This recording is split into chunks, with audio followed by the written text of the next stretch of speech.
pernah bilang itu. Manusia yang tidak pernah memeriksa hatinya itu tidak layak disebut sebagai manusia. Pemimpin yang tidak pernah memeriksa hatinya juga tidak layak untuk pemimpin atau memimpin. Hamba yang tidak pernah memeriksa hatinya, dia juga tidak layak menjadi hamba.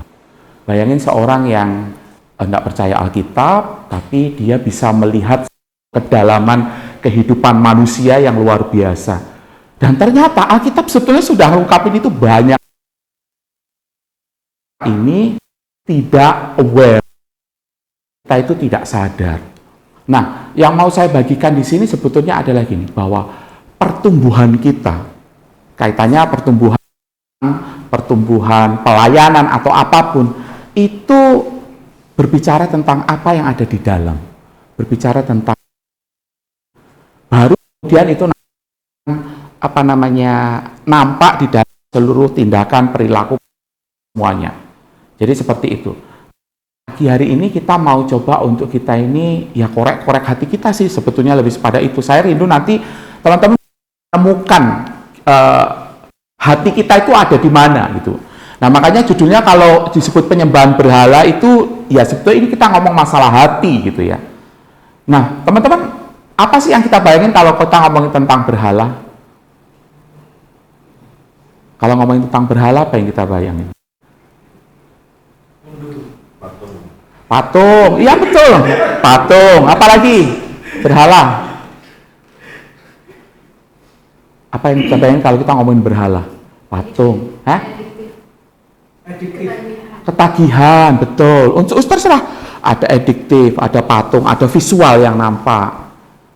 Orang kalau nge-gym setiap hari, terus apa, terobsesi sama dirinya, nanti termasuk berhala enggak? Nanti coba kita periksa hal kayak gitu. Ternyata banyak hal gitu ya. Nah, pengamsal itu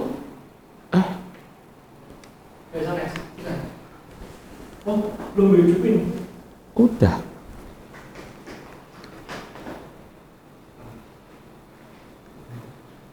Oke. Nah, ayo kita baca bareng-bareng ya. Ini Amsal ini harus kita hafalin deh kayaknya. Bagusin. Ya, 1, 2, 3 Amsal 4 ayat 23. Jaga hatimu dengan segala kewaspadaan, karena dari situlah terpancar kehidupan. Jagalah hatimu dengan segala kewaspadaan, karena dari situlah terpancar kehidupan. Saya dulu baca Amsal ini tak pikir itu menjaga hati itu ini belum belajar belum apa belajar lebih dalam. Tak pikir itu menjaga hati lever kita itu seperti itu. Tapi ternyata bukan itu yang dimaksud. Hati ini berbicara tentang kita. Nah, kita berbicara tentang hati itu berbicara tentang semua yang ada di dalam diri kita.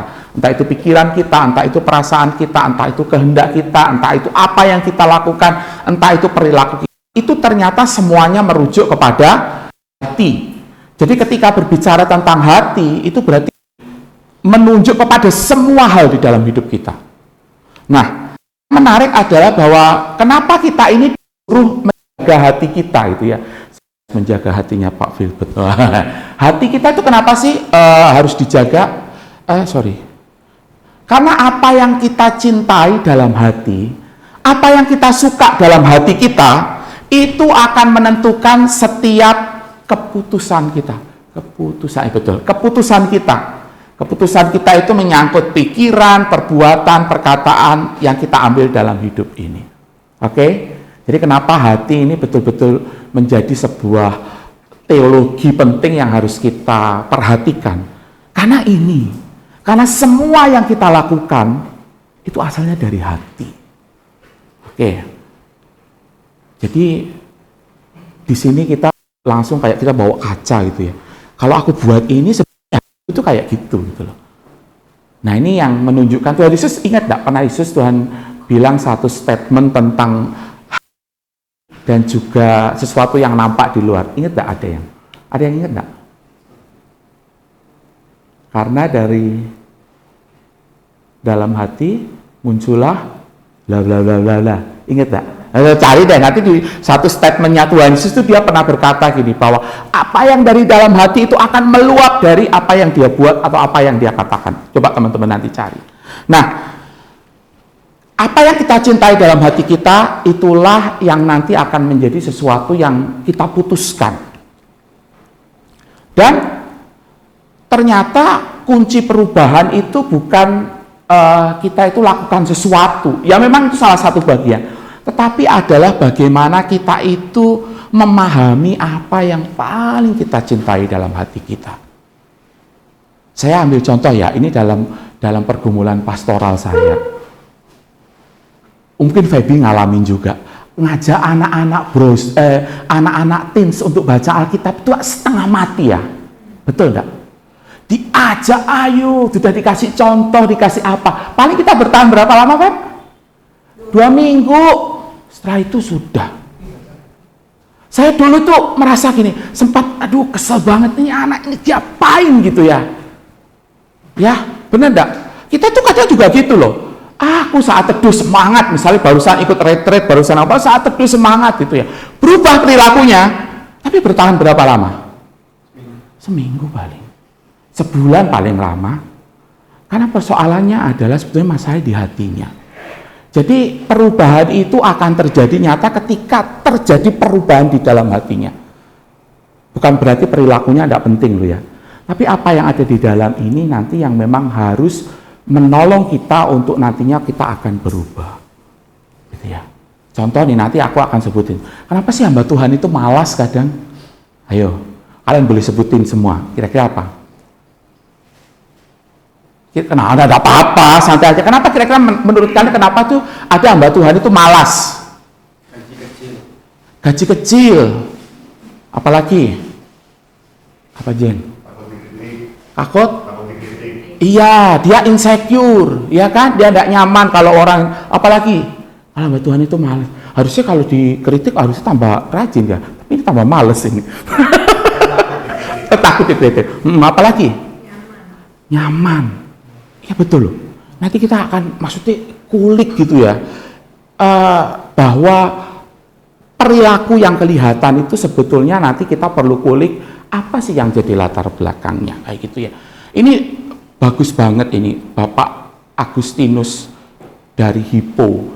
Ini dia ngingetin kita satu spiritualitas penting bahwa perubahan itu harus dimulai dari dalam hati. Filbert jadi majelis itu ya. Kalau kita itu hanya cuma jaga image karena aku majelis, ya paling 2-3 bulan setelah itu juga sudah bosan dewek. Kalau wah sudah kerja nanti kita tetap aja ada yang salah, ada yang kurang, itu ya. Contoh. Dan kenapa masalah hati? Karena masalah utama kita itu adalah hati kita. The main problem is heart, hati kita. Ini masalah utama kita, gitu ya. Nanti saya pun ketika merenungkan ini, iya ya. Kadang ini saya sharing, kadang masalah rumah tangga gitu ya. Misalkan istri lakukan sesuatu yang kecil aja gitu ya. Kenapa saya itu bisa semarah itu? Sekesel itu gitu ya. Padahal misalkan dia lakukan sesuatu itu yang saya pun juga bisa lakukan gitu ya. Tapi saya bisa kesel banget.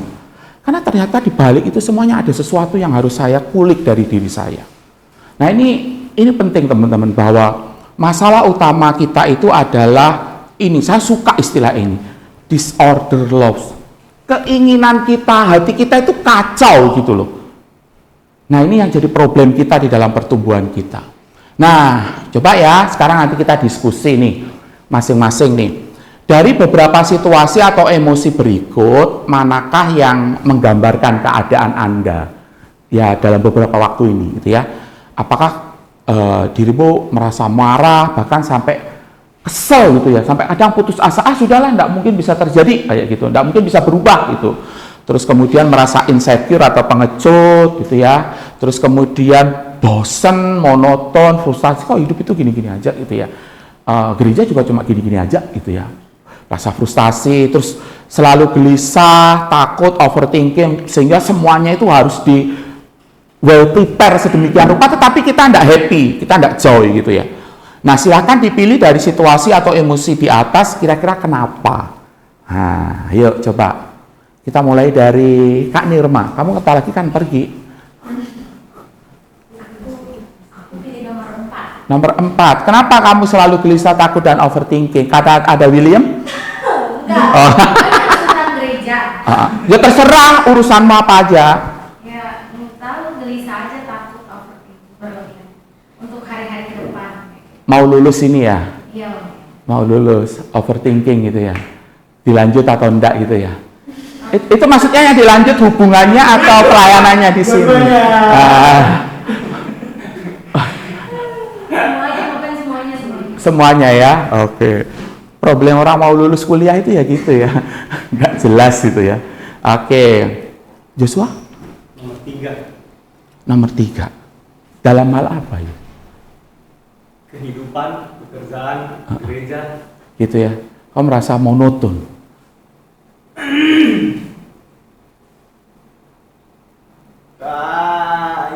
Dan frustrasi. Frustasi. Iya. Kan cuma monoton. Frustasi. Iya. Setiap hari harus pulang bolak-balik Pondok Cabe gitu, kadang bosan. Kalau kerja monoton, kalau gereja frustrasi. Gitu ya. Iya, oke. Terima kasih untuk kejujuran. Lo baik loh, betul. Kita harus menemukan itu. Kalau Nia, nomor 1. Kamu marah sama siapa?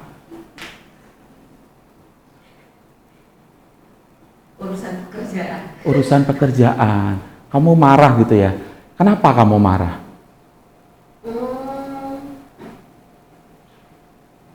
Karena kan orang dinamis ya. Terus hubungan dengan orang itu kadang-kadang membuat ya sudahlah gitu. Sampai di titik itu. Sampai di titik itu. Budak korporat rata-rata gitu ya. Itu ya, penginnya semuanya apa itu ya. Nah, teman-teman, nanti teman-teman yang lain juga silahkan. John dulu terakhir. Kau yang mana? Nggak ada ya John ya? Kalau harus diganti ya 1 kali. 1. Karena kayaknya apa nih, orangnya lebih kayak kalau misalnya itu udah pasti, misalnya nih ada konflik, terus pasti nggak bakal selesaikan. Itu bodo amat. Gitu ya? Itu reaksi pertama. Pertama gitu. Daripada ntar sampai frustasi dan sebagainya udah bodo amat. Itu ya. Oke. Ya nanti teman-teman juga setelah ini nanti di bagian akhir saya rindu teman-teman menemukan sebetulnya apa di balik itu semua yang terkadang jadi kita. Ya. Nah teman-teman, ini adalah masalah-masalah yang kita hadapi dalam hidup kita gitu ya. Setiap hari, enggak usah urusan pelayanan, semua hal gitu ya. Kadang kita itu bisa marah gitu ya. Kita contoh sederhana aja lah. Kita itu kadang bisa kesel banget ketika di jalan ya. Jalan kok macet banget setiap hari di Jakarta. Udah macet, panas dan sebagainya gitu ya. Kadang itu kita merasa insecure. Aduh, aku ketemu Feby lagi gitu ya. Aku berharap enggak ketemu dia lagi. Urusan sama dia lagi. Kita bisa loh insecure gitu. Iya. Loh, kok enggak usah jauh-jauh. Banyak keluarga muda hari ini bercerai. Ternyata salah satunya adalah mereka itu merasa insecure satu dengan yang lain. Mereka merasa pengecut. Mereka tidak punya keberanian untuk berbicara dengan pasangannya.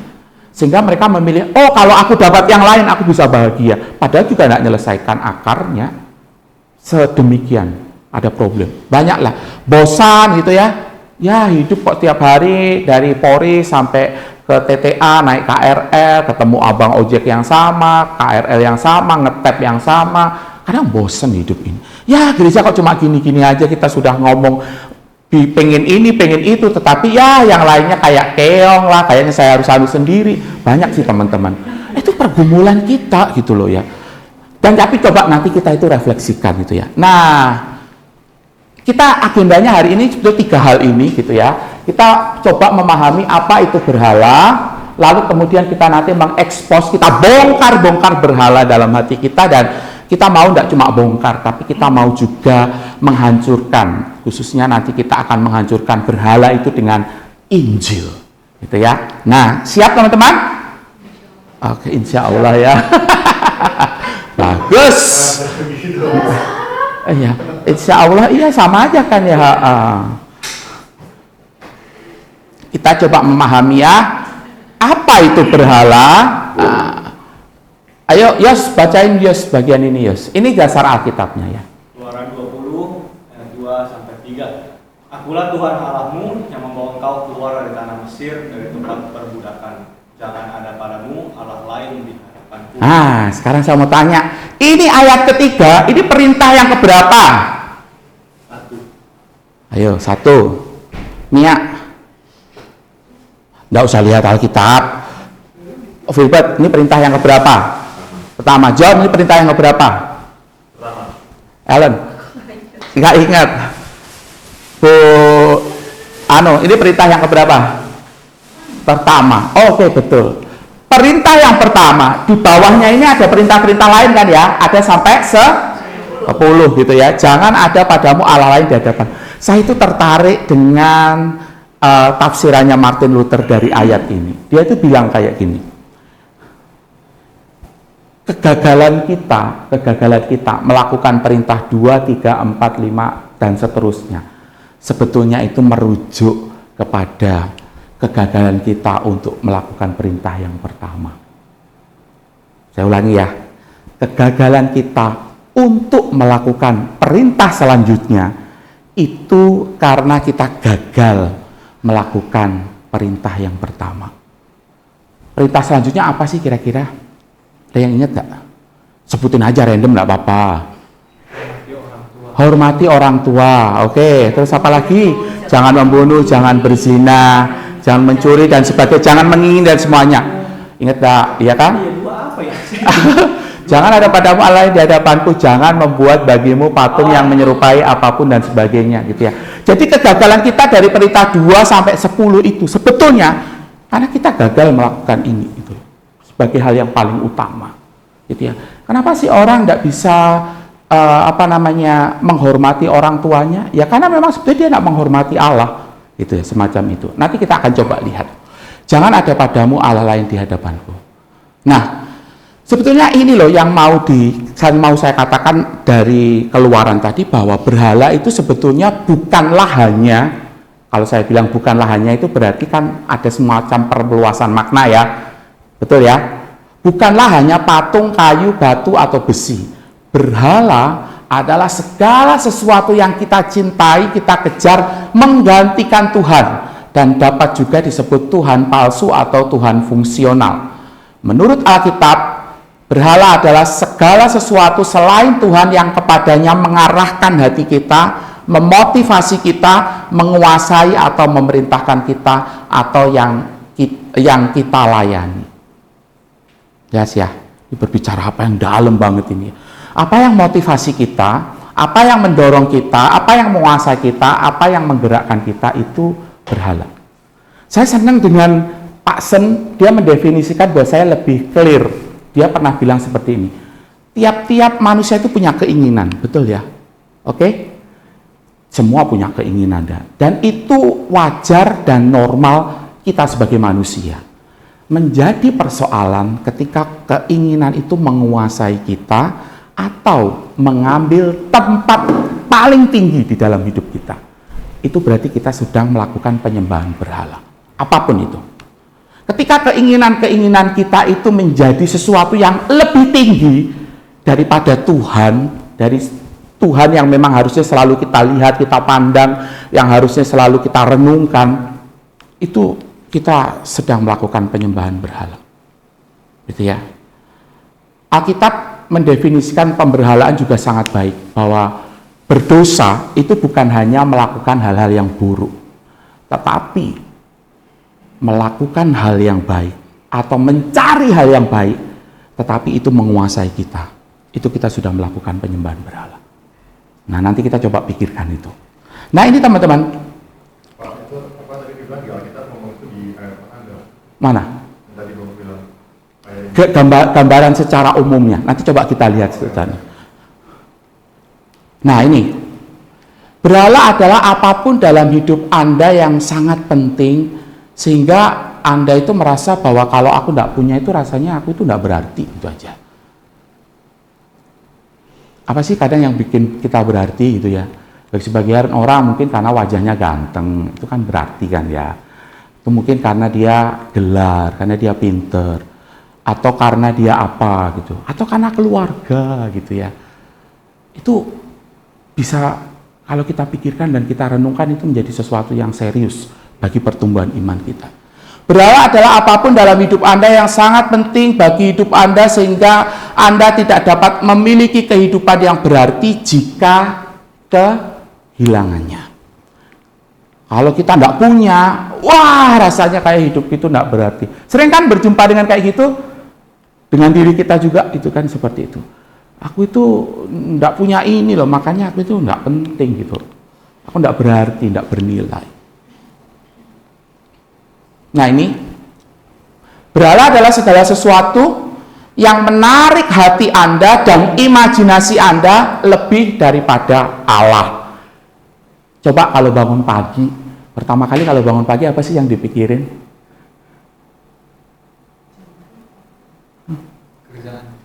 Kerjaan kan? Iya. Aku tuh pernah loh teman-teman mikir itu gini, bangun pagi, gimana ya nambah jemaat itu? Betulan loh. Gimana ya caranya supaya nginjili bisa berhasil? Itu kayak semacam imajinasi yang, gimana ya caranya gitu ya. Ada yang, wah bangun pagi, lah kok aku enggak putih, aku enggak cakep apa gitu. Banyak. Apa yang kita menarik hati kita dan apa yang kita imajinasikan gitu ya. Mulai bangun pagi sampai kita tutup mata. Coba nanti kita periksa. Berhala adalah segala sesuatu yang Anda cari supaya Anda bisa mendapatkan apa yang hanya bisa diberikan oleh Allah. Yang Anda cari supaya Anda bisa mendapatkan apa yang hanya bisa diberikan oleh Allah. Maksudnya kayak gini. Kadang kita itu berpikirin, kalau aku punya sesuatu itu, pasti aku akan bahagia, aku akan senang, aku akan berarti atau bernilai. Padahal kebenarannya, kadang kalau kita sudah dapat itu, apa yang terjadi? Biasa aja, rasa kurang. Tadi ngomong-ngomong sama Jus, Pak gimana rasanya mau jadi pendidik? Ya biasa aja, betul kan? Lain ceritanya mungkin kalau masih ngejar gitu ya, ya biasa aja gitu. Artinya apa? Itu tidak bisa memenuhi kepuasan saya. Kita cari duit ya, cari duit sudah dapat duitnya, wih kayaknya saya bisa dapat lebih gede, betul enggak? Pulang liburan, pernah enggak sih rasa pulang liburan setelah pulang liburan, ternyata cuma gini doang. Sering enggak? Karena memang kita itu didesain untuk apa yang ada di dalam hati kita itu, kepuasan kita itu hanya bisa diisi oleh Allah saja. Di luar itu enggak bisa. Hati kita itu didesain, dirancang oleh Tuhan. Ini perkataannya C.S. Lewis ya. Hati kita itu didesain, dirancang, di mana kepuasan kita yang sejati itu hanya kita dapatkan karena relasi kita dengan Tuhan, bukan yang lain.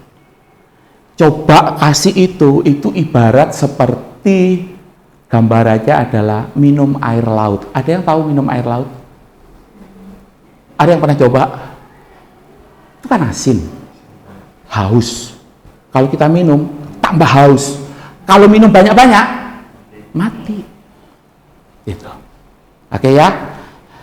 Berhala adalah segala sesuatu yang bisa memberikan Anda kesenangan, makna hidup, dan identitas di luar Allah gitu ya.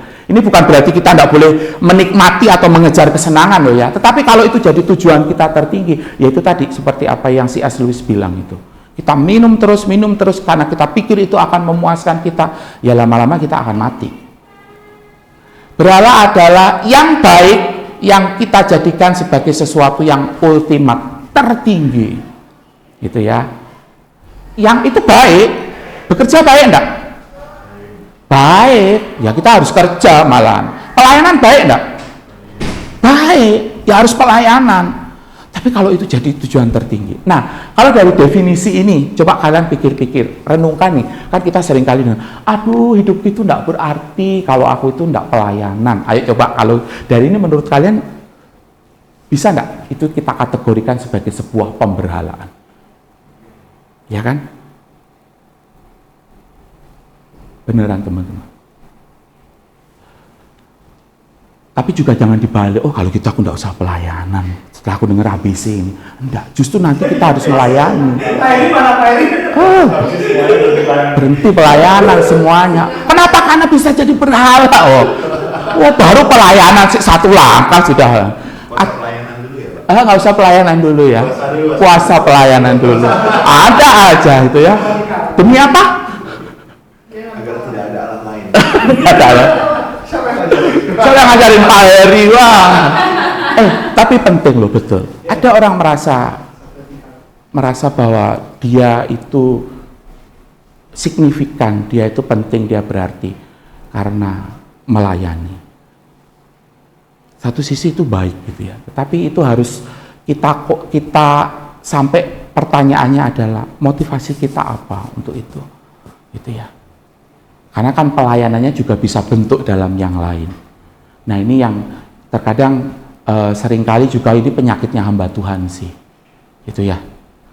Sedemikian luar biasa melayani, tapi keluarganya ya udah terlalu banyak gitu ya. Saya sama Bu Maria itu punya anak remaja, papanya pendeta, cukup terkenal. Anaknya itu kalau curhat ke kami itu tahu enggak curhatnya apa? Loze, kalau aku boleh pilih, aku tuh enggak mau jadi anaknya Pak ini sama Ibu ini. Loh kenapa? Mereka bukan orang tuaku. Ketika dengar itu, ya kan? Demi sebuah pelayanan, tapi dia lupa juga melayani hal yang lain yang juga harus dia. Nah ini contoh ya. Berhala adalah hal yang kita punya, dan kalau kita punya itu kita merasa nyaman, merasa berarti dan merasa bernilai. Itu. Nah, kalau definisi penyembahannya itu tadi kan berhalanya. Definisinya adalah penyembahan berhala adalah segala sesuatu yang Anda lihat dan di dalam hati Anda akan berkata kepadanya, pada berhala itu, jika saya punya itu, maka hidup saya punya nilai, punya makna. Namun, kalau saya kehilangan itu, saya tidak bisa hidup. Dah, orang yang nyembah berhala, ini apa namanya ya? Istilahnya apa ya? Semboyannya itu ini gini. Kita punya itu dan kita anggap itu sesuatu yang paling bernilai, memberikan makna, tapi kalau tidak punya arti apa-apa. Ini namanya penyembahan berhala. Nah, di dalam 1 Yohanes 5 ayat 21, kita baca bareng-bareng yuk, 1, 2, 3. Ini salah satu buat saya ayat yang paling aneh. Kenapa aneh? Setelah 105 ayat bicara tentang kasih, 1 Yohanes kan bicara banyak tentang kasih, ya. Ditutupnya endingnya pakai ini. Menurut kalian nyambung nggak? Ngomong tentang kasih kepada Allah, kasih kepada sesama dan sebagainya. Tapi ditutupnya waspadalah terhadap segala penyembahan berhala. Saya mikir, kenapa ya kok Yohanes itu setelah dia ngomong tentang kasih, tentang ini dan itu, lakukan sesuatu, tapi di endingnya dia bicara waspadalah terhadap segala berhala. Dia ingin menekankan kepada kita satu kebenaran penting. Berhala itu sebetulnya pada akhirnya berbicara tentang siapa yang jadi Tuhan kita. Ya, siapa yang jadi Tuhan kita? Apa yang kita lakukan kepada Tuhan kita itu? Di situ jelas banget dia bilang ngomong tentang kasih kepada Allah atau kasih kepada yang lainnya. Berhala itu selalu membawa kita kepada dua buah pilihan. Mengasihi Allah sepenuhnya atau mengasihi segala sesuatu di luar Allah sepenuhnya. Apapun itu. Makanya dia tutup kalimat tentang kasih itu dengan ini. Jadi seolah-olah kayaknya nggak nyambung, tetapi dia mau katakan berhala itu berbicara tentang kepada siapa kita itu berkomitmen, kepada siapa kita itu menyembah, dan siapa yang jadi Tuhan kita, Yesus atau yang lain. Yakobus juga mengingatkan gitu ya, bahwa tiap-tiap orang itu dicobai oleh keinginannya sendiri, dan keinginan itu dibuai, ia melahirkan dosa, dan apabila dosa itu telah matang, ia melahirkan maut. Ada satu statement yang mungkin teman-teman udah sering dengar sih. Siapa sih musuh terbesar kita? Mia apa? Diri sendiri. Kak Albert? Kalau kita iblis. Iblis. Oke, diri sendiri. Feby? Diri sendiri. John? Diri dewek ya, diri dewek. Semua setuju ya diri dewek. Betul teman-teman. Musuh terbesar kita itu adalah diri kita sendiri. Lalu yang menarik adalah musuh terbesar kita adalah diri kita sendiri. Kita bergumul dalam pertumbuhan dengan diri kita sendiri. Dan ada hal-hal yang dekat dengan kita itu selalu mendorong kita itu untuk lakukan sesuatu yang aneh-aneh. Saya menyebutnya sebagai Tritunggal yang tidak kudus. Kalau Allah Tritunggal kan jelas ya Allah Bapa, Putra dan Roh Kudus ya. Tapi ini Tritunggal yang tidak kudus. Siapa itu? Kedagingan kita, ya. Keinginan dan semuanya. Yang kedua adalah iblis. Iblis menggoda kita, jatuhno kita, mendakwa kita. Dan yang ketiga adalah world view, pandangan dunia. Itu selalu kita sudah bergumul dengan diri kita dewek ya, dengan diri kita. Lalu ketiga elemen itu selalu menggoda kita sedemikian rupa. Inilah yang disebut sebagai kita itu dicobai dengan berbagai macam keinginan gitu ya. Baik dari diri kita dewek, baik dari godaan si iblis, baik dari apa yang kita lihat di dalam hidup kita, menggoda sedemikian rupa sampai akhirnya kita memilih untuk kita terpikat, kita terseret, kita punya ingin, dan itu akhirnya kita melangkah lebih jauh dan akhirnya kita jatuh dalam dosa. Ayat ini bicara tentang itu. Nah, ketika berbicara tentang berhala, salah satu yang memang nanti mau kita evaluasi itu adalah keinginan. Ya, Roma 1 ayat 24 ayat 25 ini biasa jadi rujukan ayat di dalam perjanjian baru ketika berbicara tentang penyembahan berhala. Kalau perjanjian lama, berhala itu lebih banyak kepada hal-hal yang visual, betul ya teman-teman ya? Ingat ya, yang visual. Dewa-dewa orang Amoris, orang Molok dan semuanya. Visual, jelas. Tapi kalau perjanjian baru, itu tidak hanya visual, tetapi lebih kepada apa yang ada di dalam diri kita. Dalam hal ini adalah keinginan kita. Nah, keinginan kita itu seperti apa sih? Keinginan yang berhubungan dengan penyembahan berhala. Nah, itu disebut sebagai epitumia. Ya teman-teman ngomong apa? Epitumia. Epitumia itu berbicara tentang sesuatu yang tercemar. Sesuatu yang tercemar. Apa sih yang tercemar? Yang tercemar itu gini. Kita punya keinginan. Ya, kita punya keinginan, lalu kemudian iya ini kayaknya bagus, kehendak kita pilih nih. Lalu kemudian pikir, iya kalau aku pilih itu pasti bener nih. Lalu kemudian tubuh kita melakukan dan perasaan kita senang. Ini yang terjadi. Jadi kalau bicara tentang keinginan hati, ini loh yang muncul itu ternyata sedemikian. Bukan hanya tiba-tiba terjadi seperti itu, tapi karena kita pilih, karena kita pikiran kita, wah bener ini, tubuh kita kemudian kita lakukan itu, dan kalau kita sudah mengalaminya, perasaan kita happy. Itu yang terjadi. Nah, saya kaitkan tulisan Paulus ketika menuliskan akan surat Roma itu menarik. Paulus juga berhadapan dengan orang-orang Roma, orang-orang di wilayah itu yang juga menyembah kepada penyembahan berhala. Saya kasih contoh. Banyak orang-orang pada waktu itu menyembah Dewi Afrodit. Atau Dewi Afrodit, Dewi apa? Afrodit Dewi? Kecantikan dong.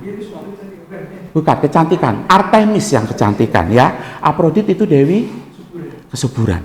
Oke ya. Pada waktu itu orang itu nyembah Dewi kesuburan sedemikian rupa. Lalu kemudian juga nyembah Dewi Artemis gitu ya, Dewi kecantikan. Saya pikir-pikir ya, orang zaman dulu nyembah kayak gitu. Kalau kira-kira orang sekarang nyembah kayak gitu enggak sih? Kalau artis Korea nyembah apa John menurut John? Artemis kan. Dia rela mengeluarkan, dia rela sedemikian rupa untuk supaya looknya kelihatan cantik, habisin waktu berjam-jam di kuil yang namanya gym itu supaya dia betul kan? Iya toh, supaya dia cantik. Ada begitu banyak anak-anak muda, bukan hanya anak-anak muda, ibu-ibu juga rela mereka diet mati-matian supaya demi tidak mengalami body shaming. mereka sedang menyembah di kuil Artemis. Ini contoh. Ada orang juga rela kerja mati-matian. Sampai dia ngorbankan banyak hal. Kuilnya di mana? Ya di kantor. Korbannya siapa? Istrinya, anaknya. Atau suami atau anaknya atau apalah. Atau pelayanannya juga.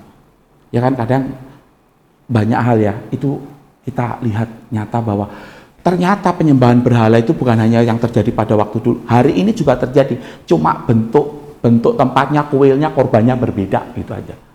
Kenapa? Keinginan hatinya.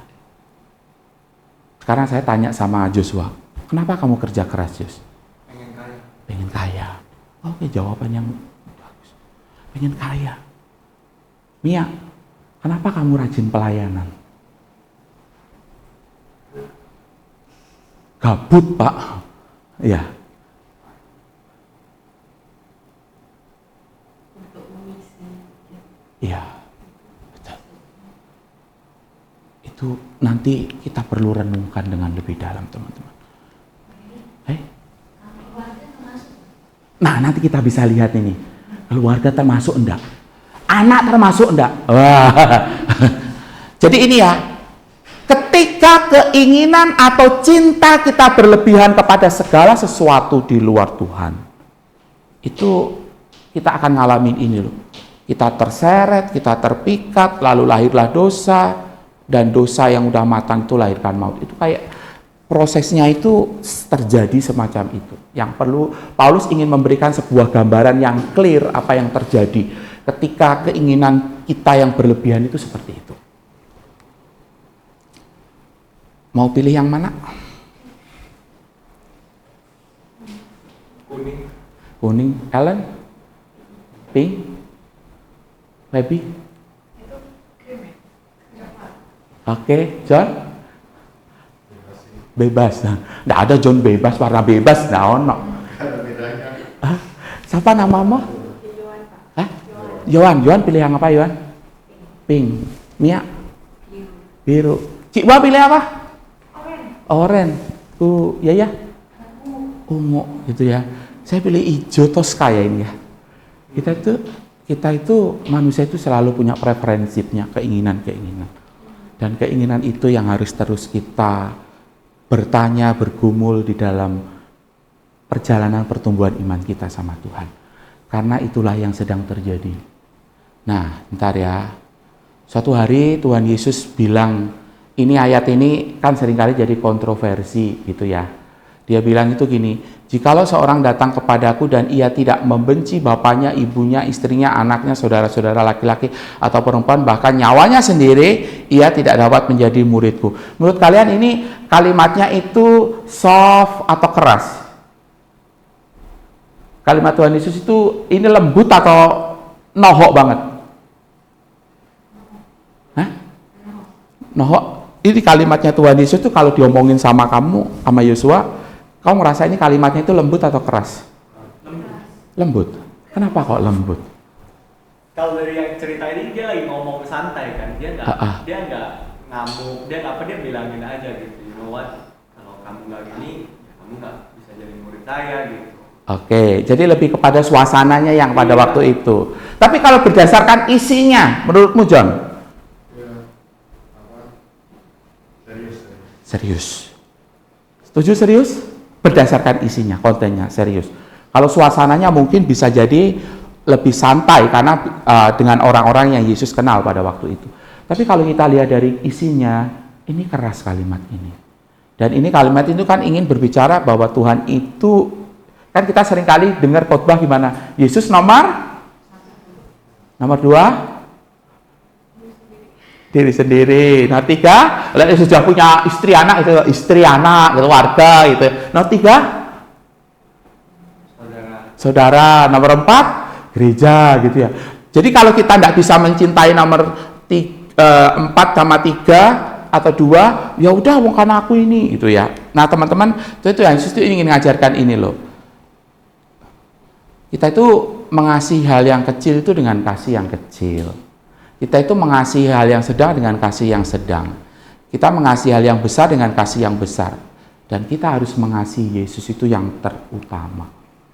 Ketika kita mengasihi kenapa kita mengasihi Yesus terutama? Karena Dia mengasihi kita dengan kasih yang kekal. Dan percayalah, ketika engkau menerima kasih yang kekal, kasih yang utama itu, maka engkau juga akan bisa mengasihi yang lainnya. Jangan dibalik. Oke?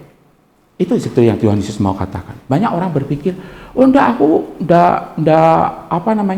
aku yang paling penting aku bisa melayani, aku pelayanan. Tapi dia tidak bisa mengasihi keluarganya. Dia tidak bisa mengasihi anak-anak. Enggak, berarti dia sedang memberhalakan sesuatu.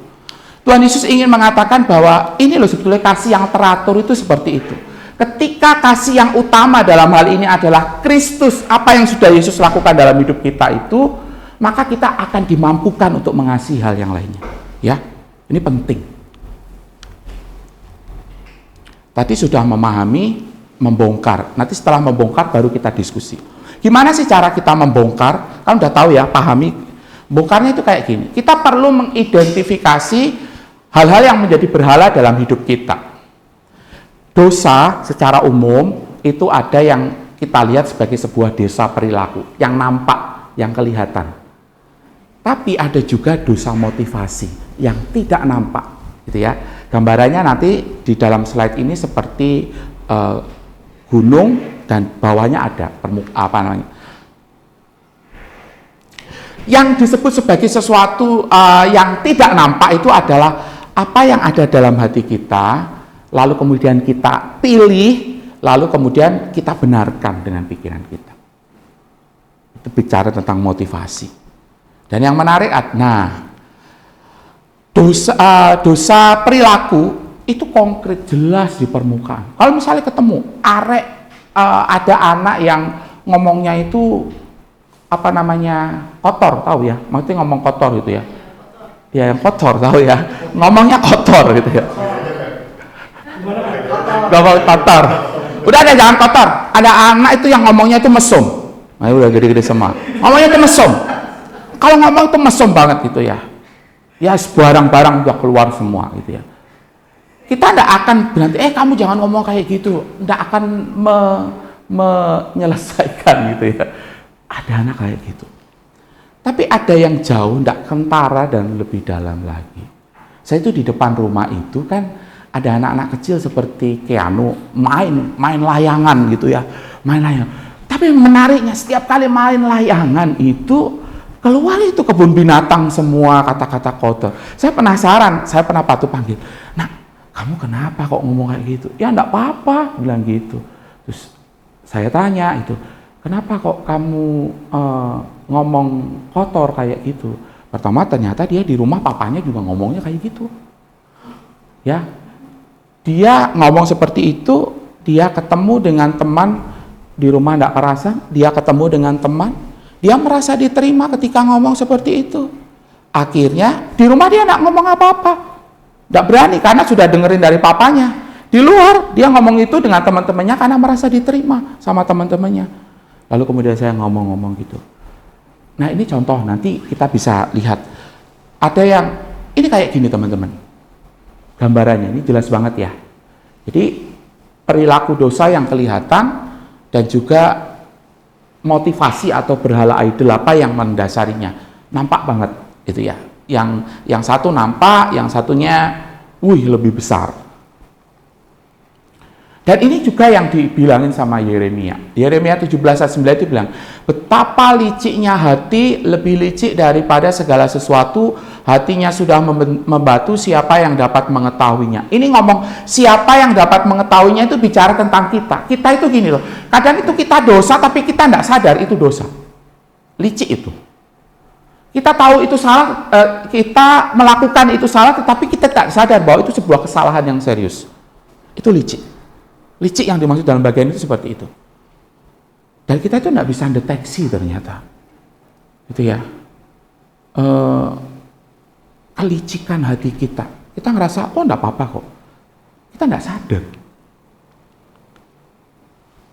Dan yang terjadi adalah ketika orang yang hatinya licik itu, dia akan seperti ini. Dia itu akan marah ketika apa yang kita inginkan itu terancam. Betapa kita ngerasa aku pokoknya maunya ini gitu loh.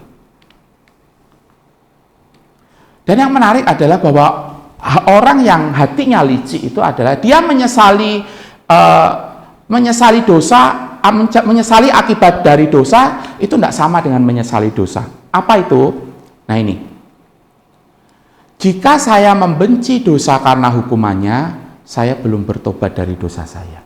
Contoh, kalau orang itu berzina, dia dapat hukuman dosa apa sih? Dia dapat hukumannya apa sih? Iya, kalau dia terutama misalkan jadi public figure, dia dirujak netizen gitu aja ya. Siapa lagi kalau berzina? Ya paling bisa maaf, bisa pisah, bisa apa gitu ya. Wah, aku menyesal karena aku tidak dapat itu semua. Sebetulnya dia belum menyesali dosanya. Dia harus sampai pada satu pengetahuan, kenapa dia itu lakukan itu. Itu yang perlu diberesin. Karena kalau enggak, nanti perilakunya berubah, tetapi persoalannya tetap sama. Nah, ini yang coba nanti kita mau lihat. Banyak orang itu jatuh dalam hal keuangan, masalah seks, pekerjaan. Ini bisa ya, yang lain bisa ditambah-tambahin ya, yang nampak gitu ya. Tetapi sebetulnya di dalamnya itu akarnya, itu secara umum dari banyak tokoh-tokoh gospel center mengklasifikasikan menjadi 4 bagian ini. Nah ini nanti coba kita periksa kita ada di mana.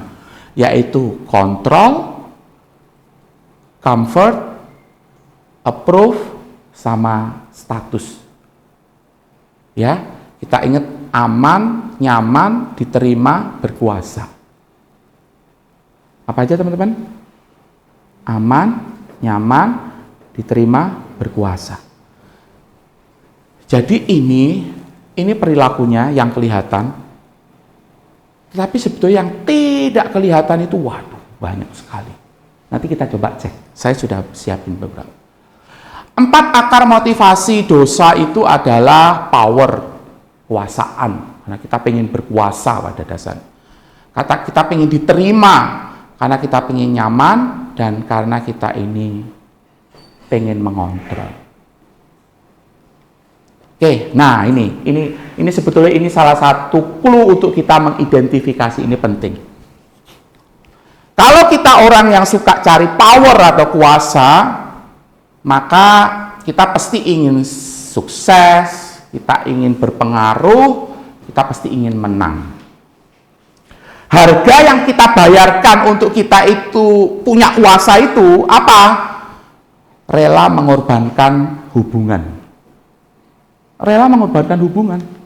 Aku tidak apa-apa putus karena aku pengen kejar duit. Contoh. Rela menanggung beban yang berat demi kuasa. Wah, dikasih apapun tak kerjain. Karena apa? Aku ingin dapetin itu. Ketakutannya, dia itu takut dihina, dia itu takut tidak dihormati, dan dia itu takut gagal. Kalau gagal, hancurlah saya. Merasa nggak penting, nggak bernilai. Padahal bisa nggak sih dalam hidup ini kita gagal? Iya. Bagaimana dengan relasi orang, terutama dengan orang yang terdekat ya? Orang terdekat itu bisa loh merasa dimanfaatin. Kalau kamu berrelasi dengan orang, ada perasaan semacam itu, kita bisa mengidentifikasi. Dia merasa kita bisa manfaatin orang itu. Orang lain itu hanya alat, orang itu bisa tidak dimanusiakan. Karena apa? Dia pengen kuasa. Dan problemnya adalah kita gampang benci, kita gampang merendahkan orang lain, kita bisa marah, takut, dan putus asa. Ini berhubungan dengan kuasa. Kalau berhala kita itu adalah akar motivasi kita adalah kuasa, maka inilah kira-kira yang terjadi. Terus kemudian yang kedua, approval atau penerimaan. Ya, yang dicari itu apa? Cinta gitu ya. Kita itu butuh kasih, kita butuh hubungan, kita butuh dihargai, kita butuh diterima. Betul ya? Lalu kemudian apa sih yang kita bayar gitu ya? Sangat tergantung pada pendapat orang lain. Wah, aduh Mia itu loh anaknya rajin banget. Dia itu ya kalau ikut connect itu dia enggak pernah loh bolong gitu ya. Dia mungkin semua di antara semua anggota itu dia paling anu. Kamu kalau dengar pujian gitu gimana rasanya? Langsung merasa signifikan ya. Itu ya. Wah, itu loh Pak Pendeta itu loh, itu khotbahnya bagus itu ya. Wah, saya sangat diberkati. Itu suatu hari, aduh, gitu khotbah apa bulat gitu. Langsung drop gitu ya, langsung ngerasa kayak aku di sini tidak diterima, aku di sini anu gitu ya. Perhatikan. Pendapat kita sangat tergantung sama apa yang orang lain katakan. Dan kadang rela mengorbankan integritas demi supaya diterima. Ada satu waktu, ada satu masa itu kita itu bisa jadi orang yang ngomong ke A apa, ngomong ke B apa, ngomong ke C apa, karena dia ingin diterima. Dia nggak jujur dengan keberadaan dirinya. Takutnya apa? Ya ditolak, penolakan, tidak dihargai, kehilangan signifikansi. Signifikansi itu keberartian, merasa dirinya berarti. Terus bagaimana orang yang di sekitarnya, orang jadi risih gitu ya. Orang jadi risih. Pernah ketemu ya, kalau ketemu orang itu kalau ngomong itu didominasi. Wah, pernah ketemu yang orang seperti itu? Dia tuh cerita itu semua itu cerita tentang hidupnya gitu loh pokoknya gitu. Ya kita sih dengernya senang-senang aja gitu, tapi lama-lama kita bisa jadi nggak nyaman gitu ya. Orang bisa ngerasa seperti itu. Sesak dengan kebutuhanmu untuk terus-menerus diterima. Gitu ya. Bahkan ada orang yang juga rela memberi pertemanan gitu ya, memberi pertemanan. Ada sebuah buku yang baik, saya referensikan. Teman-teman ini masih muda suka. Ada buku tentang seks dan uang, punyanya Tim Keller. Itu menarik, saya mau bagikan. Pernah nggak ingat cerita tentang Yakub yang punya istri? Istri yang dia suka siapa? Iya, oke. Betul ya? Yakub dia suka Rahel, dia tidak suka Lea. Tapi yang menarik kenapa Alkitab itu catat Yakub menikah sama Lea dulu. Apa yang terjadi? Di situ kan Yakub harus bekerja. Pertama 7 tahun kan. Baru ternyata setelah waktu hari H diprank nih sama si, ya betul ya? Ya diprank sama si mertuanya ini. Lah, dibuka kok ini, gitu ya. Si Lea suka enggak sama Yakub? Suka. Ternyata memang di terjemahan LAI tidak jelas, tapi sebetulnya dia itu suka. Yang menarik adalah gini ya. Yang menarik adalah ini bisa jadi perdebatan sih. Lea, walaupun dia tidak disukai Yakub, dia rela memberikan dirinya, tubuhnya, hidupnya supaya dicintai oleh Yakub. Timothy Keller bilang seperti ini. Perempuan rela memberikan seks supaya dia diterima. Dia akan rela berikan apa saja supaya dia terima. Makanya ini aku warning ya buat cewek-cewek. Jangan pernah lakukan itu. Engkau diterima jauh lebih berharga, lebih penting daripada penerimaan pasanganmu sebelum kalian jadi suami istri. Karena itu loh. Dosa penyembahan berhala itu bisa sampai kayak gitu. Tapi yang menarik laki-laki itu ya, demi seks dia akan rela lakukan apa saja. Dan itu terjadi dengan Yakub. Dia setelah nikah dengan Lea, dia kerja berapa lama lagi? 7 tahun lagi. Nunggu. Kenapa? Buat dia itu di dalam teks asnya, buat dia tuh si Rahel itu betul-betul mempesona dia. Bahkan dia bilang seks appeal-nya itu tidak bisa dia tahan. Pokok katakan, aku sangat ingin mendapatkan perempuan ini. Makanya dia sampai hitungannya kan kerjanya berarti berapa lama? 14 tahun. Bayangin kerja 14 tahun, 7 tahun pertama di prank, kemudian dia harus anu lagi. Dia katakan begini, laki-laki dia itu akan lakukan apa saja demi seks. Ini jadi warning juga buat kita. Kenapa sih kadang bapak-bapak itu ya jatuh di dalam di dalam dosa perzinahan seksual, ya sebetulnya berhalanya karena itu. Karena kita merasa signifikan kalau aku dapat ini gitu. Aku merasa penting. Nah, lanjut. Problem emosinya apa? Ya pengecut, insecure. Itu ya. Rasa tidak aman, kadang marah, kadang kesel, gitu ya. Kalau yang marah, kesel dan takut ini rata-rata sebenarnya ada apa namanya irisannya, Mas ya. Tapi dominasi problem emosinya lebih banyak kepada yang sebelumnya. Kalau problem kita itu comfort gitu ya, berhala kita itu kenyamanan, individualisme, ya apa-apa enggak mau, mager ini pokoknya ini orang ini, tim mager ini, itu ya, males itu, nggak mau ribet, ya apa-apa sudahlah gini aja, sudah kayak gini aja gitu, karena memang dia mau ribet, gitu ya. Ya hidup itu memang harus dibikin simple, tapi kan kadang hidup tidak juga sesimpel yang kita bayangin, betul kan? Ini nggak mau, dia malas, dia ingin bebas dan tidak terikat. Apa yang dia bayar untuk mendapatkan berhalanya? Ya dia malas, dia nggak mau bertanggung jawab dan dia nggak produktif. Itu. Ya ini saya ketika ini wah nih, aku jangan Tuhan jangan males itu ya. Kalau males berarti berhalaku itu ini sebetulnya gitu ya. Terus dia itu cepat stres, gampang stres. Ada tekanan itu dia stres. Dia takut dituntut, dia tidak suka perubahan. Berubah itu kan, kalau berubah kan harus keluar dari sesuatu yang selama ini dia suka gitu ya. Terus apa yang terjadi kalau dengan orang sekitarnya? Dia suka menterbengkalaikan, menantarkan orang lain, melukai orang lain. Karena buat dia yang lebih penting adalah anunya dia. Dia gampang bosan, dia dapat monoton, dia frustasi. Ini jadi kalau bapak-bapak masih terus suka main game online ini bisa jadi di sini ini. Gitu ya. Kalau sudah ini rasanya nggak peduli sama ya. Terus yang terakhir kontrol. Apa yang kita cari ketika kita kontrol? Orangnya disiplin tinggi. Ini Mr. Well Prepare saya nyebutnya. Semuanya itu well organized, ya. Dia itu pokok semuanya harus pasti. Terus kemudian impossible standard. Oh, pokok standarnya yang luar biasa gitu ya. Harga yang dia bayar apa? Dia itu rela loh kesepian. Dia sendirian, dia enggak apa gitu ya.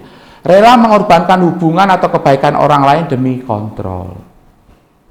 Dia takut kalau sesuatu itu enggak pasti, kalau enggak ada ukurannya, kalau enggak ada step-stepnya. Karena dia merasa kehilangan kendali. Enggak bisa dikendalikan ini, gitu. Terus kalau orang lain gimana? Kalau misalkan saya orang suka kontrol, saya kerja sama John, terus kemudian saya akan gini, John akan, aduh, kok kayak gitu ya Pak Heri ya? Saya kan enggak kayak gitu ya. Pak Heri naik Innova, saya cuma naik Wuling, kira-kira kayak gitu. Orang merasa tertuduh gitu ya, karena enggak bisa memenuhi standarnya dia. Dan ini, dia akan gelisah, enggak bisa tidur, terus kemudian merasa resah, takut, marah, dan sebagainya gitu ya. Saya pernah punya teman, kami deket gitu ya. Saya itu pernah satu kali itu disambati sama jemaatnya. Kebetulan kami sama-sama. Dia bilang gini, Pak Eri, Joanto itu loh ya, kalau renungan harian itu loh, ngirim itu loh jam 1 malam. Dia yang pegang, aku bilang. Terus aku ngomong sama dia, kenapa kalau kamu ngirimnya sampai jam 1 malam? Emang nggak bisa pagi ataupun mungkin apa gitu? Wah enggak, pokoknya harus kayak gini nih. Dia udah kasih list alasannya, aku bilang. Waduh, gila, dia standarnya sedemikian luar biasa. Dia enggak enjoy nikmatin itu semua. Nah, teman-teman, oke, dari sini apakah ada yang ditanyakan sebelum kita mau bongkar-bongkar? Karena nanti setelah ini akan lebih banyak prakteknya. Ada sih enggak yang ditanyain? Jelas atau kurang jelas atau enggak ngerti tambah bingung? Tidaknya saya berharap ini yang paling, kalau perilaku kan kita bisa mengidentifikasi, tetapi kan kalau yang motivasi kita itu perlu berefleksi, perlu lihat hati kita. Ya, jadi ini teman-teman, saya berharap kita untuk semua. Nah, berhala kita itu bisa tunggal, bisa kombinasi. Ngerti maksud saya ya? Tidak ada yang maksudnya, aku tunggalan gitu. Dan ini saya katakan ini adalah salah satu proses di dalam cara Tuhan itu menguduskan kita. Oke? Cara Tuhan menguduskan kita. Tuhan itu ketika nyelamatin kita itu mendapatkan sebuah jaminan yang pasti. Jaminannya itu seperti ini, teman. Dia menyelamatkan kita dari hukuman dosa. Ya, dosa kita masa lalu, hari ini dan yang akan datang. Dia memberikan kepastian. Kita yang sudah diselamatkan, kita itu tidak dibiarkan, ya sudah kamu tak selamatin, setelah itu kamu anu sendiri. Enggak. Tuhan menguduskan kita. Dalam proses kita dikuduskan. Dikuduskan dari apa? Dari kuasa dosa. Kita orang yang sudah diselamatkan kan masih bergumul dengan dosa-dosa kita kan? Ada yang di sini enggak bergumul? Enggak ada. Pasti kita masih bergumul. Kita masih bergumul dengan perasaan-perasaan kita, pikiran-pikiran kita, dan banyak hal. Tetapi Tuhan memberikan kita kuasa untuk kita bisa berkata tidak dengan dosa itu. Dan pembongkaran berhala itu berkenaan dengan bagaimana kita dikuduskan oleh Tuhan. Dan yang terakhir, suatu hari ketika kita berjumpa dengan Tuhan, Dia itu membebaskan kita dari semuanya itu. Dan kita menikmati joy yang sejati. Jadi keselamatan kita itu punya aspek masa dulu, sekarang, dan yang akan datang. Dan yang kita pelajari itu berbicara tentang ketika kita hidup hari ini di tengah-tengah dunia ini. Ada sebuah ketegangan, sebuah proses, ada sebuah progres yang kita hadapi. Salah satunya adalah setiap hari ketika kita ini membongkar akan berhala kita, mengidentifikasi berhala kita dan membongkarnya dengan Injil Tuhan. Tak lanjutin dulu ya. Sekarang kita ngomongin tentang menghancurkan. Bagaimana sih kita menghancurkan berhala dalam hidup kita? Gitu ya. Nah, seringkali pendekatannya itu ada 3 macam. Ya, secara umum. Pendekatannya adalah pendekatan moral, pendekatan psikologis, atau gospel atau Injil. Kita coba lihat. Kalau pendekatan moral, itu bilang gini, kamu itu punya problemnya itu adalah perilakumu. Kamu misalkan ngomong kotor. Kalau orang moralis, pendekatan moral akan bilang, sudah kamu jangan ngomong kotor lagi. Udah selesai. Mereka merasa seperti itu. Tapi persoalannya selesai enggak? Kadang-kadang iya, kadang-kadang enggak. Lebih banyak endaknya. Kenapa? Karena hanya berfokus pada perilakunya yang kelihatan. Kalau misalkan yang ngasih tahu Yosua ngasih tahu, Pak Eri jangan ngomong kotor dong. Saya kalau ada Yosua saya enggak ngomong kotor. Tapi kalau di depan Filbert, ya Filbert tak bilang ngomong kotor. Ngerti? Itu kelemahannya. Pendekatan moral itu seperti itu. Hanya mengubah perilaku kita. Pendekatan moral seperti itu. Lalu kemudian juga pendekatan psikologis. Pendekatan psikologis itu lebih mengutamakan rasa perasaan kita. Itu ya, perasaan kita. Masalah Anda adalah Anda tidak melihat bahwa Tuhan itu mengasihi Anda apa adanya, bersukacitalah. Maksudnya kayak gini, seringkali pendekatan psikologis itu hanya, iya aku tahu kok kamu salah, udah aku tahu, tapi percayalah Tuhan mengasihimu. Sudah, titik, selesai. Seneng enggak kalau kamu salah terus kemudian dibilang, oh iya Yohan, Tuhan Yesus mengasihimu. Mengubah Yohan enggak? Bisa ya, bisa enggak. Kenapa? Karena enggak sampai pada akarnya. Betul kan? Yohan bikin kesalahan terus dibilang, enggak apa-apa Yohan, Yesus mengasihimu apa adanya. Tuhan selalu baik gitu ya. Ada yang bilang kayak gitu. Tapi kita yang mau kita pelajari adalah kita mau melihatnya dari sudut pandang Injil. Karena inilah yang perlu untuk kita lakukan. Masalah Anda adalah bahwa kenapa kita melakukan penyembahan berhala adalah karena kita mencari kebahagiaan selain daripada Kristus. Kita menyembah berhala dan menolak kasih Tuhan. Ini persoalan kita. Penyembahan berhala terjadi karena kita mencari sesuatu di luar Kristus dan menolak kasih Kristus.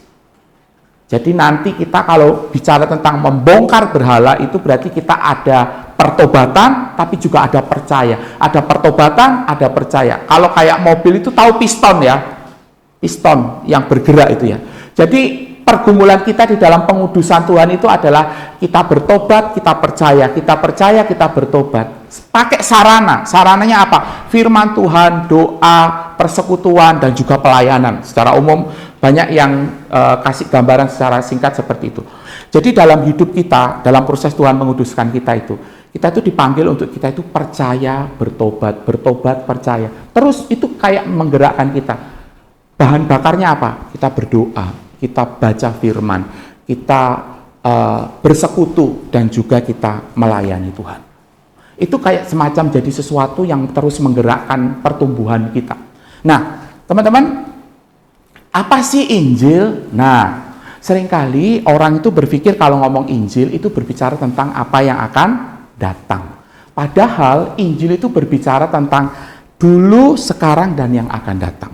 Yang akan datang, iya, kita benar, kita akan berjumpa dengan Tuhan, disempurnakan dan sebagainya.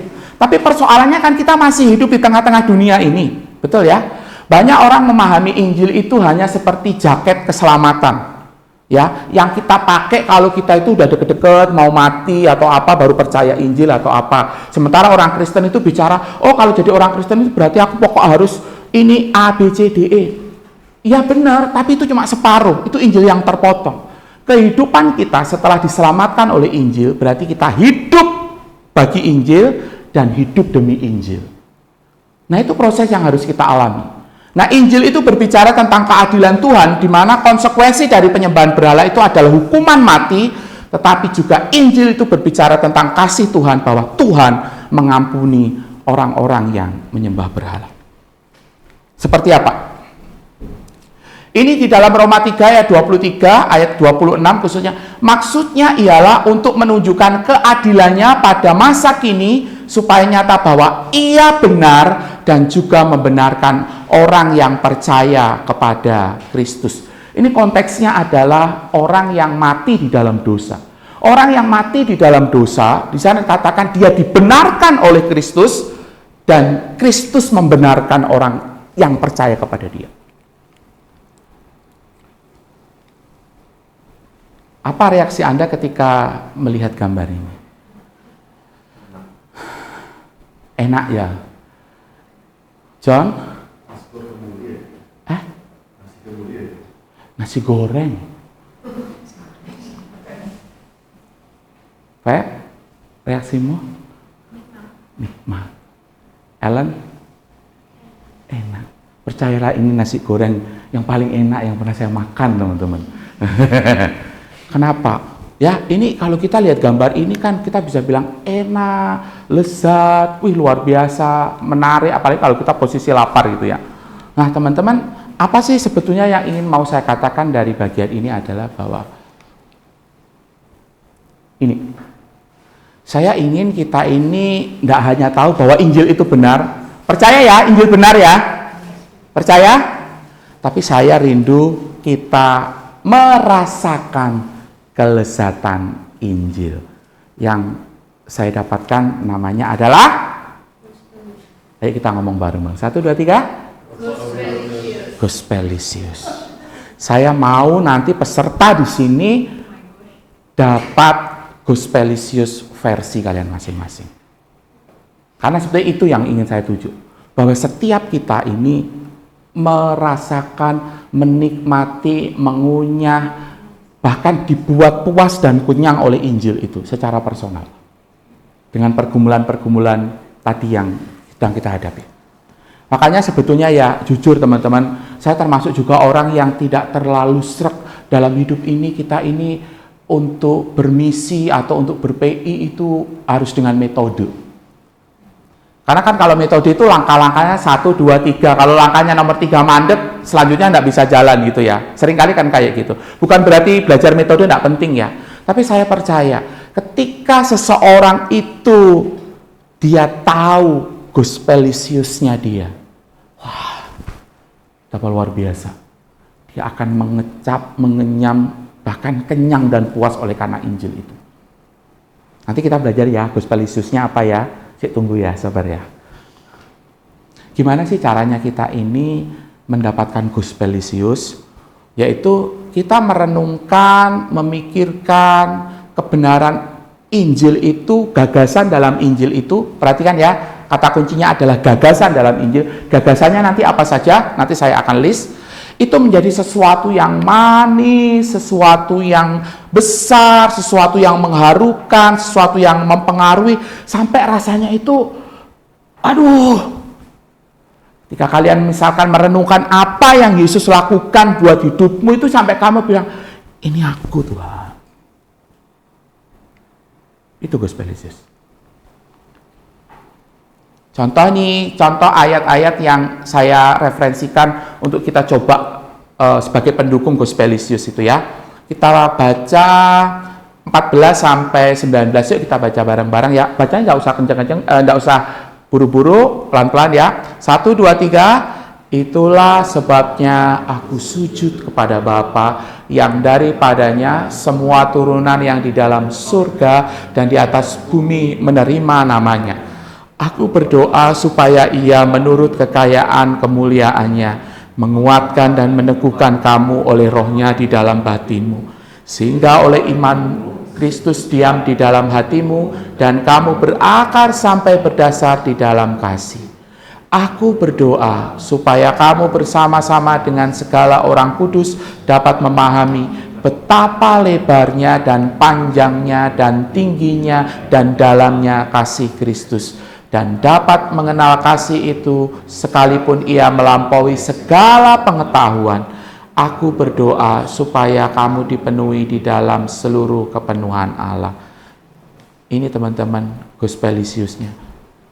Betapa lebar. Pernah sih kita mikirin kasih Tuhan itu lebar? Kadang kita merasa, aduh Tuhan, hidupku itu, jalanku itu sempit banget.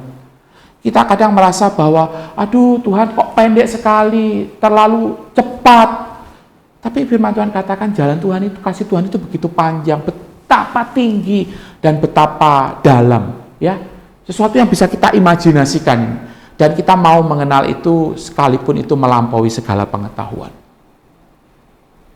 Coba pikirkan, kasih Tuhan yang lebar, panjang, tinggi, dan dalam buat hidupmu. Ini bicara tentang apa yang Yesus lakukan buat hidupmu.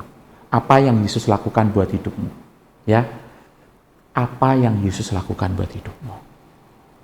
Teman-teman, seringkali ketidakbahagiaan dalam hidup ini adalah karena kita itu terlalu mendengarkan diri kita daripada kita berbicara dengan diri sendiri. Kita itu terlalu mendengarkan keinginan-keinginan kita daripada kita berbicara tentang apa yang Tuhan buat hidup kita. Dan itu adalah masalah ketidakbahagiaan. Masalah utama ketidakbahagiaan kita. Masalah kenapa kita jadi orang kecil tidak joy, karena kita terlalu mendengarkan apa yang jadi keinginan kita daripada kita mendengarkan, berbicara kepada diri kita tentang apa yang sudah Tuhan buat dalam hidup kita. Khotbah yang paling efektif adalah mengkhotbahkan segala sesuatu buat diri kita sendiri.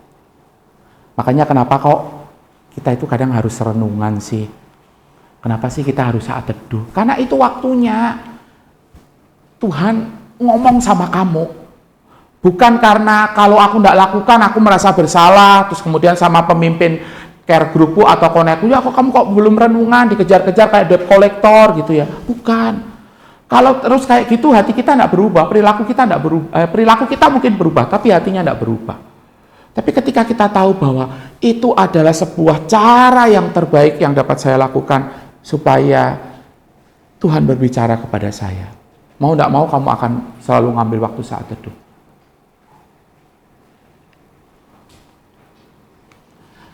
Ada perbedaan antara memiliki penilaian rasional bahwa madu itu manis dan menikmati rasa manisnya madu.